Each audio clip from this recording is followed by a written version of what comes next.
Selamat pagi teman-teman, kita berjumpa lagi ya dalam Corporate E-Learning Program. Masih dengan saya Yudian Reksa. Kali ini kita akan bahas topik yang sangat menarik, sangat penting bagi masa depan Anda ya. Judulnya Think and Grow Rich. Ya, seperti yang tertampil di layar di depan Anda. Think and Grow Rich. Ya. Jadi topik kali ini saya adopsi dari buku yang terkenal ya, karangan Napoleon Hill, judulnya sama, Think and Grow Rich. Buku ini fenomenal, nanti seperti yang saya sampaikan intisarinya ya. Jadi dalam buku ini dengan buku ini saya akan mengajak Anda untuk bagaimana Anda meraih keberlimpahan rezeki gitu ya. Bagaimana kehidupan finansial Anda menjadi lebih sumringah, lebih maknyus, ya, meraih kemakmuran finansial yang barokah. Ya, mendapatkan rezeki yang melimpah dan barokah ya, amin. Melalui pembelajaran yang judulnya Think and Grow Rich. Oke.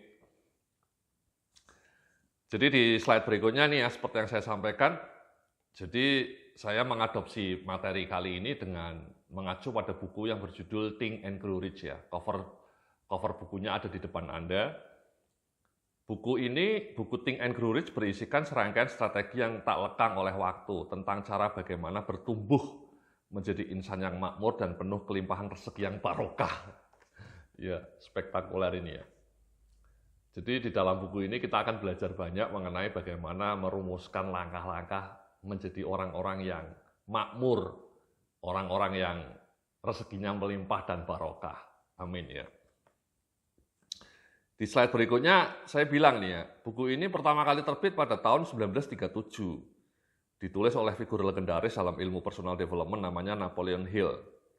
Buku ini menjadi mega bestseller hingga hari ini karena isinya tetap relevan.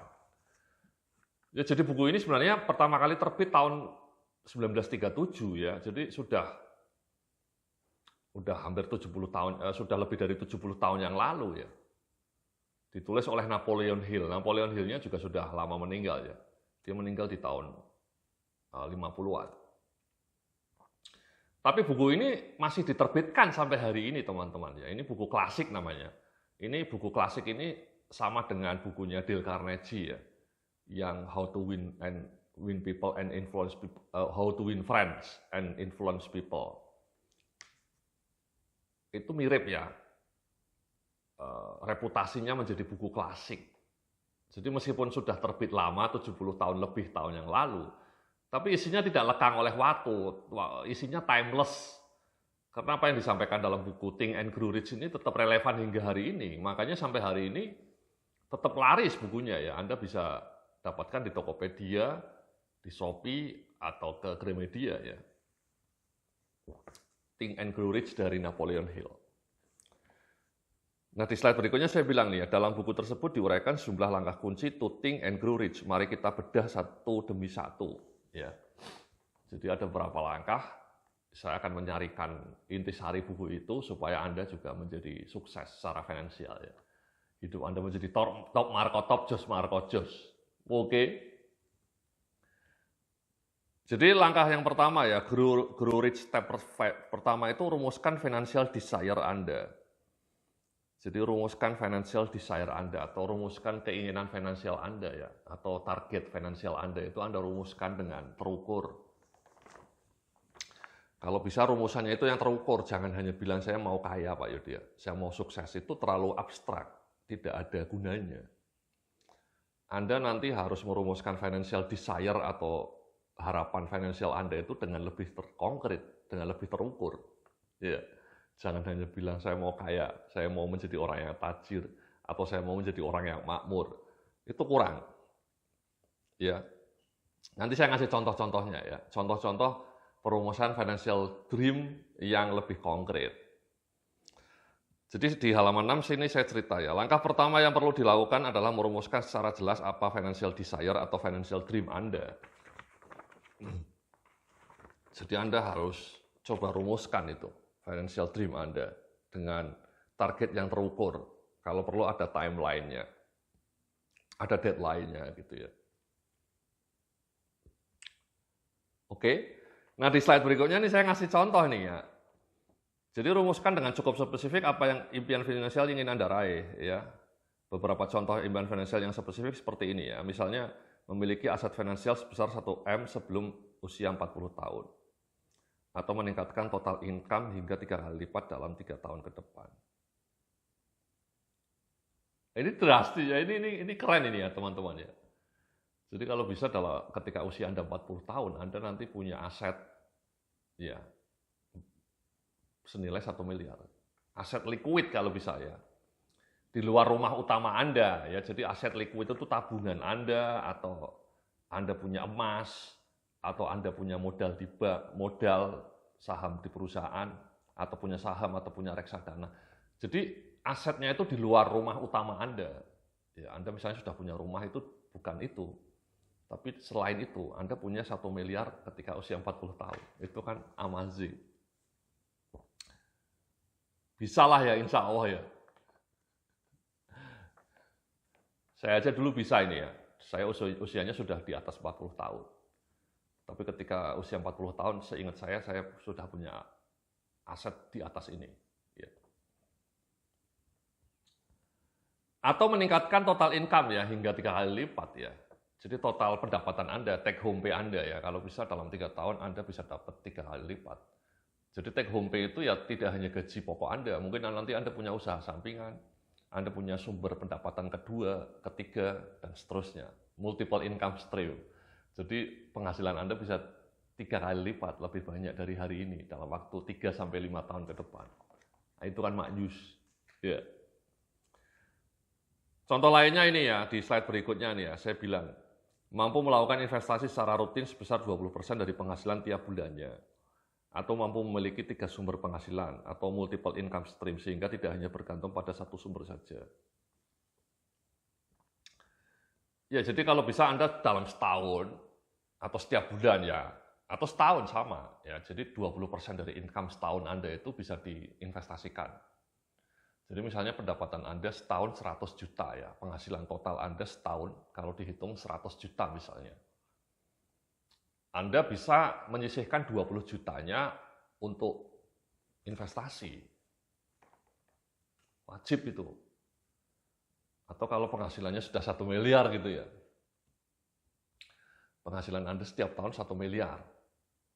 Kebetulan saya sudah mencapai itu ya teman-teman ya. Kebetulan Alhamdulillah ya. Penghasilan saya setiap tahun di atas 1 miliar. Itu saya selalu bisa menyisihkan 20%-nya ya, bahkan lebih ya. Bahkan kadang-kadang 50%-nya ya. Untuk investasi. Ya. Jadi kalau misalnya punya penghasilan 1 miliar, 50%-nya 500 juta. 500 juta saya tabung, saya belikan reksadana atau saya belikan emas atau saya belikan saham. Atau saya belikan ini ya, kos-kosan gitu ya. Dibikin untuk disewakan, punya kos-kosan kemudian disewakan. Itu kan impian yang menarik ya teman-teman ya. Jadi someday kan Anda kalau bisa Anda juga punya seperti itu ya. Saya doakan supaya Anda bisa punya income sampai 1 miliar dalam 1 tahun. Amin. Sehingga Anda bisa nabung bahkan 50%-nya.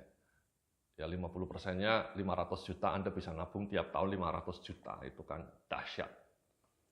500 jutanya Anda putar lagi, dibelikan reksadana atau dibikin untuk modal bisnis atau untuk bangun kos-kosan.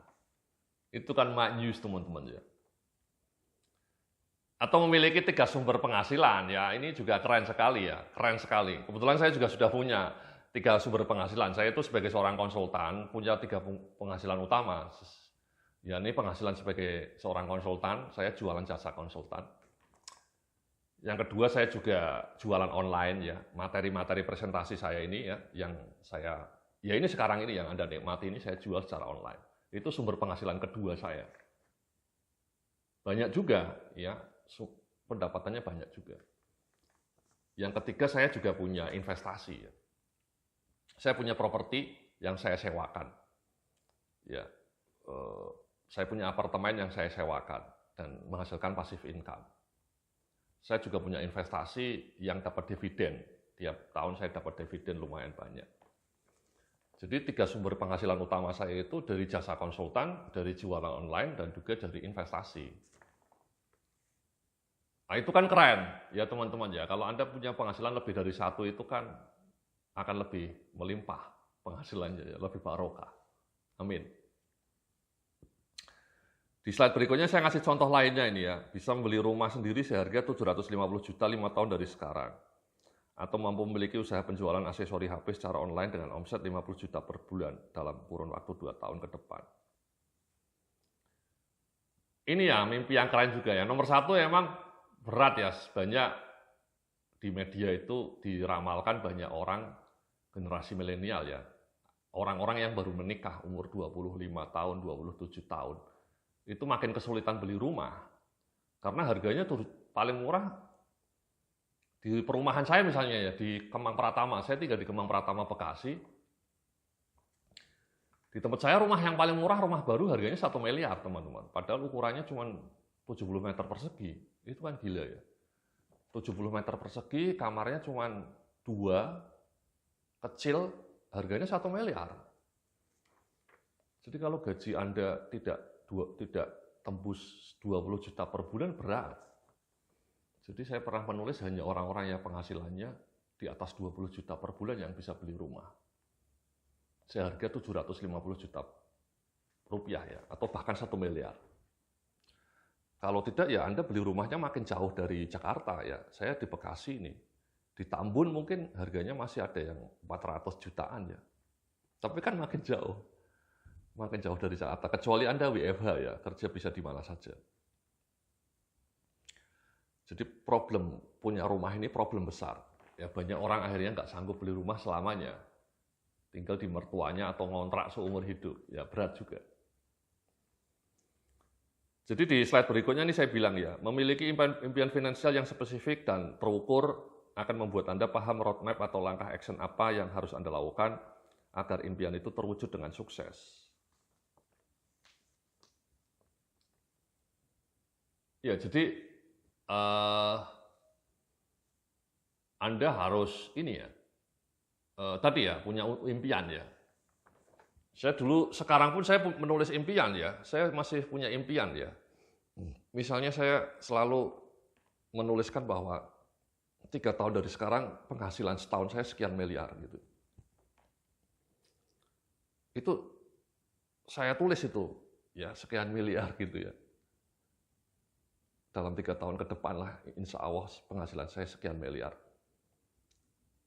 Itu kemudian menginspirasi saya untuk melakukan langkah-langkah apa ya, nanti saya cerita ya. Yang harus diwujudkan supaya target itu tercapai.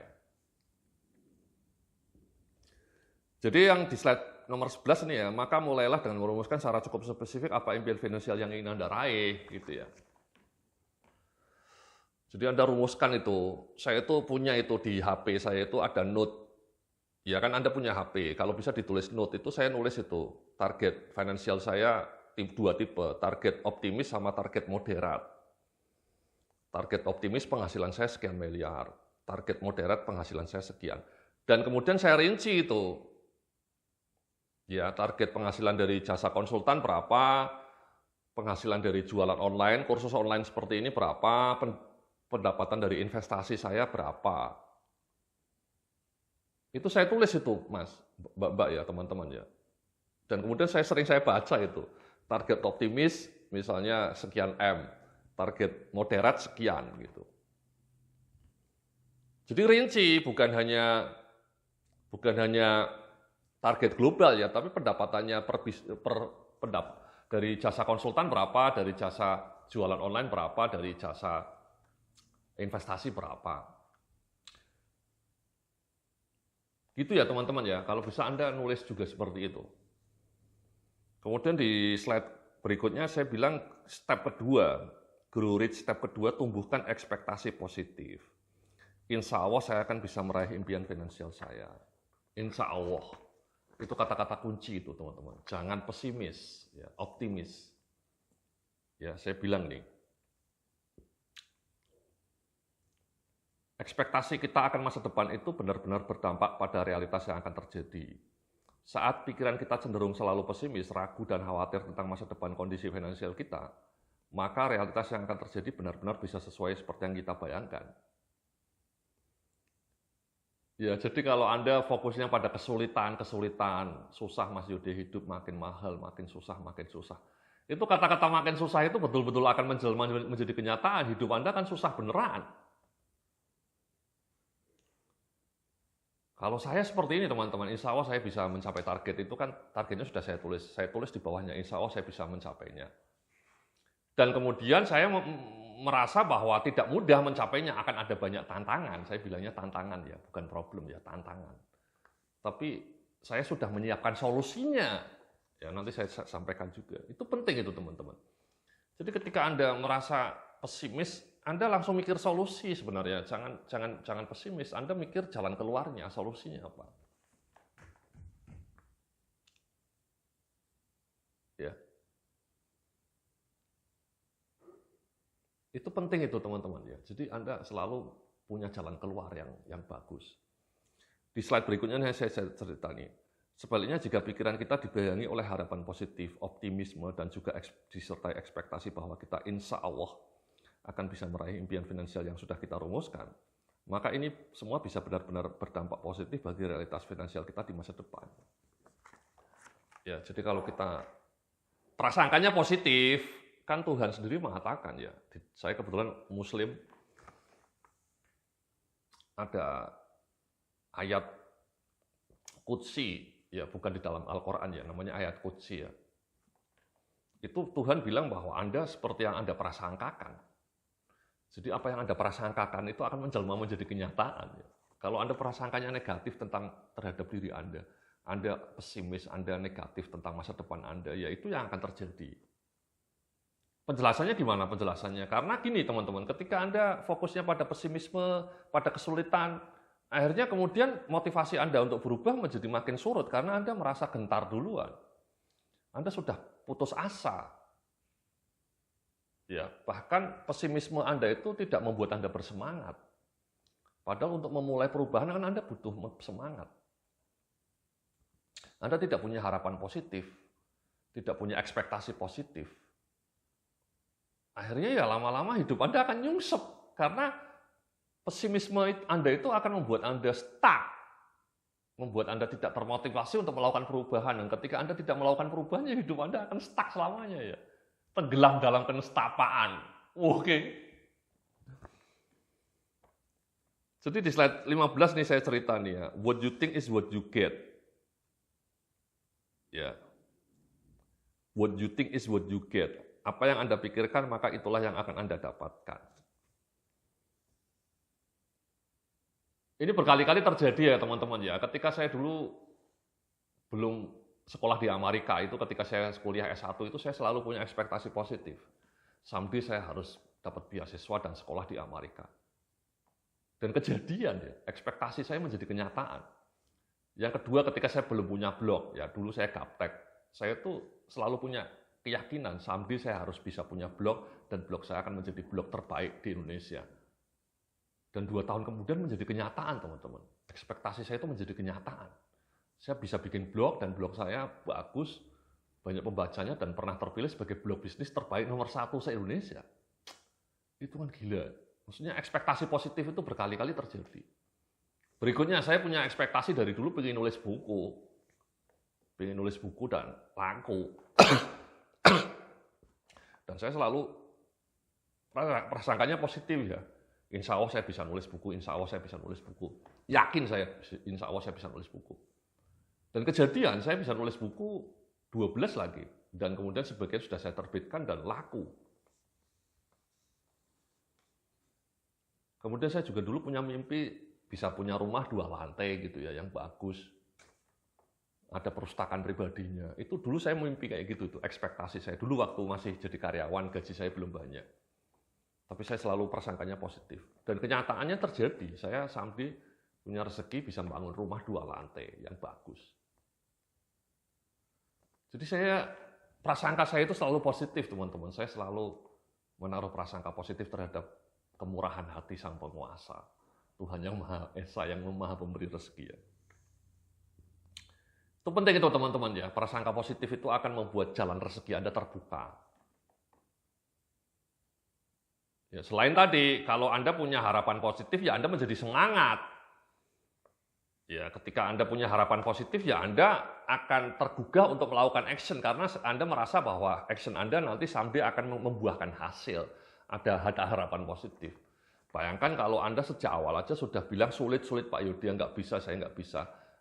Sulit-sulit. Ya, kalau bilang sulit ya tidak mulai-mulai. Dan akhirnya hidup Anda stuck. Ya, dulu saya juga merasa nulis buku ya sulit, tapi kemudian saya mulai gitu ya, dengan cara yang sedikit demi sedikit gitu ya. Saya dulu nggak bisa bikin blog, gaptek ya nggak. Sebagian orang bilang mungkin saya gaptek, udah menyerah, tidak melakukan apa-apa, do nothing. Kalau saya ya enggak, saya belajar. Saya berjibaku sampai malam belajar bikin blog, akhirnya bisa.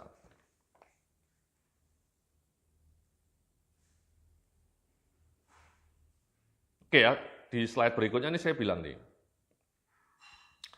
tak jarang sejumlah orang punya pikiran nyinyir tentang kekayaan atau berkomentar seolah dirinya tidak butuh uang dan menjadi kaya.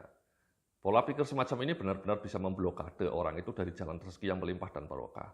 Sebab pikirannya sudah sinis dan alergi dengan kekayaan. Gitu ya. Jadi kadang-kadang sinis dengan kekayaan. Ngapain Pak Yudi ya? Harta kan tidak dibawa sampai mati. Salah. Harta dibawa sampai mati dong. Kalau harta Anda ketika hidup dibelanjakan untuk membiayai orang anak yatim piatu, membiayai orang tua Anda umroh, ngasih beasiswa pendidikan kepada orang-orang kurang mampu. Jadi aneh kalau ada orang harta tidak dibawa mati, itu aneh sekali menurut saya. Orang-orang seperti itu pikirannya sangat naif. Dia menganggap bahwa orang kaya itu akan menghamburkan hartanya untuk kemewahan duniawi, salah kaprah. Saya yakin orang yang cenderung kaya itu akan lebih banyak sedekahnya. Ya, di rumah saya, di komplek perumahan saya, di Kemang Pratama itu, orangnya kaya-kaya. Tapi tiap subuh ke masjid. Dan kalau nyumbang gila-gilaan. Ya. Bahkan kami punya sekolah yang gratis, semua dibiayai oleh warganya. Itu tiap bulan butuh dana sampai 200 juta itu mengelola sekolah itu. Yang mana murid-muridnya warga-warga miskin di sekitar perumahan kami. 200 juta itu dari mana? Ya dari warganya. Jadi harta akan dibawa mati teman-teman ya. Kalau ketika hidup harta Anda disedekahkan untuk kepentingan kaum duafa. Jadi mikirnya itu jangan nyinyir, ya, jangan sok alergi gitu ya. Banyak orang nyinyir terhadap kekayaan ya, itu kan justru jadi mental block. Akan membuat Anda miskin selamanya. Ya, karena cuma nyinyir bisanya. Di slide 17 nih ya, saya bilang nih ya, jika saat ini kondisi keuangan masih jauh dari memuaskan, tidak perlu nyinyir dan dengan orang lain yang sudah sukses dan kaya. Sikap ini sungguhnya hanyalah benih sikap dengki dan iri yang terselubung. Sikap semacam ini justru akan menjauhkan semesta rezeki dari kehidupan kita di masa depan. Ya banyak itu di media sosial itu kalau ada orang kaya, sebagian komentar netizennya nyinyir. Padahal dugaan saya mungkin sebagian orang yang nyinyir itu dengki ya, iri gitu ya. Jadi dengki dan iri gitu ya. Mereka kemudian melampiaskan kedengkian dan irinya itu dengan komentar-komentar nyinyir. Itu menurut saya tidak bijak ya. Anda mentalitas seperti itu akan menjauhkan Anda dari jalan rezeki. Ya. Kalau ada orang kaya itu ya disyukuri saja. Dan kemudian Anda bilang insya Allah saya juga akan bisa menjadi orang yang makmur.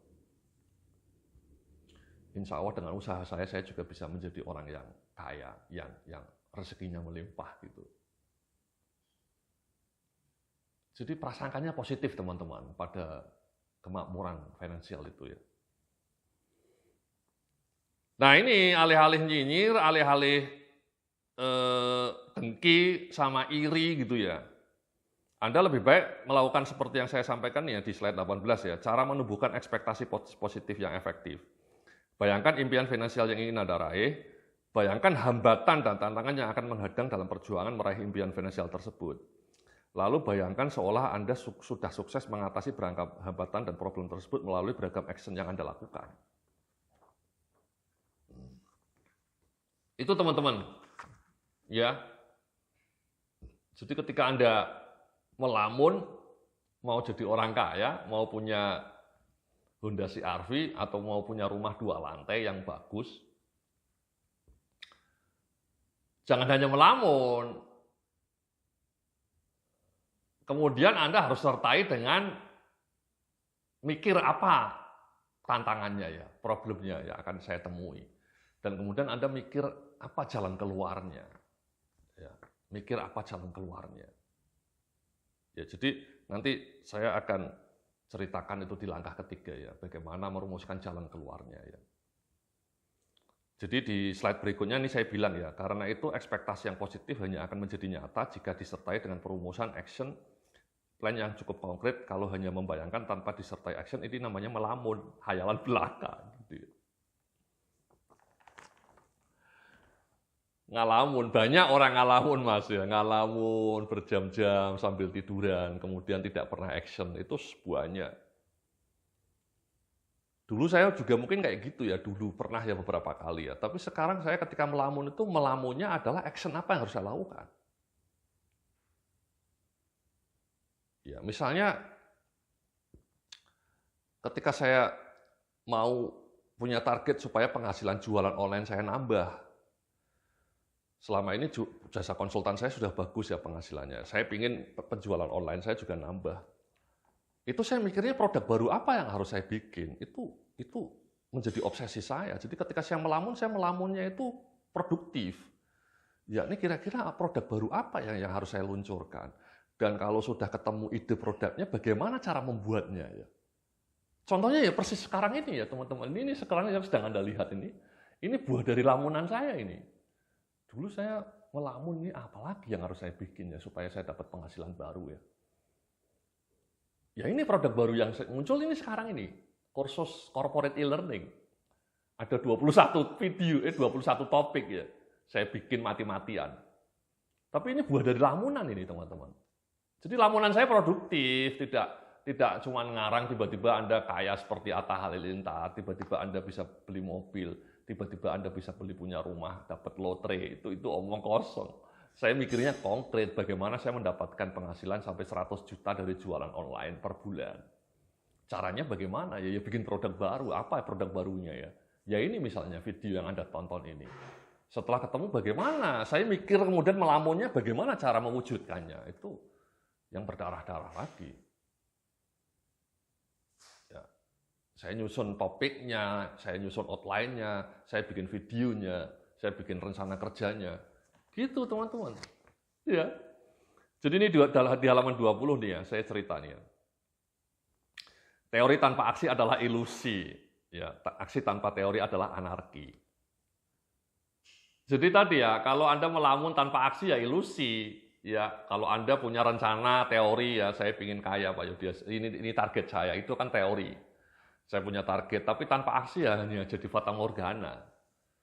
Saya tidak, saya selalu lamunan saya konkretkan menjadi something yang konkret, actionnya apa. Dan kemudian aksinya itu dibimbing oleh rencana ya, jadi saya bikin aksinya itu sistematis, tidak sembarangan. Misalnya saya bikin video ini sekarang di depan Anda ini. Ini sudah saya dahului dengan bikin materinya. Saya sebelum bikin materinya, saya bikin outline-nya, saya bikin judul-judul topik materinya. Jadi sistematis saya cara kerjanya, bikin judul trainingnya, bikin outline-nya, kemudian setelah itu baru bikin videonya, kemudian nanti editing. Gitu teman-teman, jadi sistematis. Dan kemudian saya breakdown daily goal-nya apa. Saya kerjakan tiap hari dengan tekun. Sedikit demi sedikit, lama-lama jadi bukit. Gitu teman-teman. Ya, jadi tidak hanya melamun, tidak hanya nyinyir, tapi melamunnya produktif, dikonkretkan dengan action, dan actionnya dibikin daily goals. Oke? Terima kasih, itulah segmen pertama kita. Nanti kita akan lanjutkan dalam episode yang kedua. Salam sukses, penuh kekayaan.